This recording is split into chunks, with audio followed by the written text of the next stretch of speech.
রোদ যেন আগুন হয়ে ঝরছে আর তাপে হাঁসফাঁস করছে জনজীবন। সকাল থেকে তীব্র রোদের দাপট, দুপুর গড়াতে যেন পরিস্থিতি অসহনীয় হয়ে উঠছে। ক্রমাগত বাড়তে থাকা তাপমাত্রায় রাজ্য জুড়ে তৈরি হয়েছে খরার মতো পরিস্থিতি, যা সরাসরি প্রভাব পড়ছে মানুষের দৈনন্দিন জীবনে। তীব্র গরমে কার্যত বিপর্যস্ত জনজীবন। প্রয়োজন ছাড়া অনেকেই ঘর থেকে বের হচ্ছেন না, ফলে রাস্তাঘাটেও দেখা যাচ্ছে তুলনামূলক কম ভিড়। অন্যদিকে এই দাবদাহের প্রভাব পড়ছে স্বাস্থ্য ব্যবস্থার উপরেও। প্রতিদিনই বাড়ছে হাসপাতালমুখী মানুষের সংখ্যা।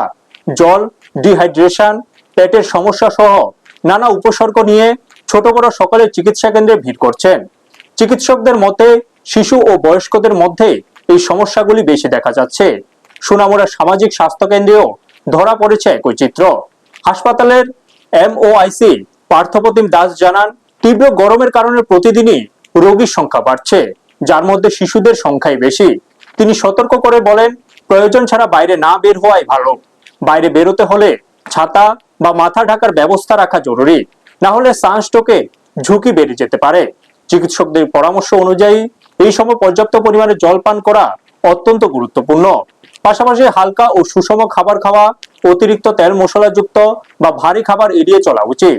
নিয়মিত স্নান ও পরিষ্কার পরিচ্ছন্নতা বজায় রাখার উপরও জোর দেওয়া হয়েছে। সামান্য অসুস্থতাকেও অবহেলা না করে দ্রুত চিকিৎসকের পরামর্শ নেওয়ার আহ্বান জানানো হয়েছে। সব মিলিয়ে বাড়তে থাকা তাপপ্রবাহের মধ্যে সচেতনতা ও সতর্কতা এখন মানুষের সবচেয়ে বড় ভরসা বলে মনে করেছেন চিকিৎসকরা।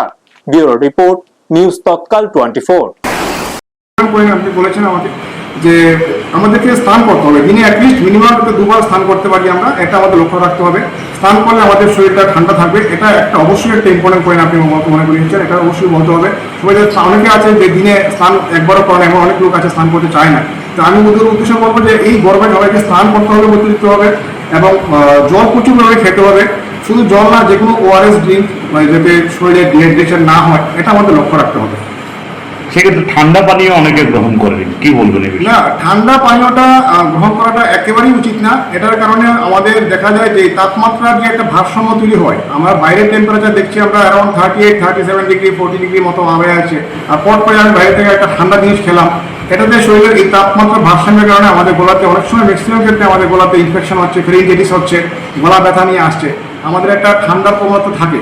অনেকে আছে যে অনেকে সারাক্ষণ এসিতে ইউজ করছে, হঠাৎ করে ঘরের থেকে বেরিয়ে আবার গরমে হচ্ছে পড়লো। এই যে তাপমাত্রা ভারসাম্যের কারণে অনেক সময় আমাদের প্রচণ্ডভাবে জ্বর, সর্দি, কাশি হচ্ছে।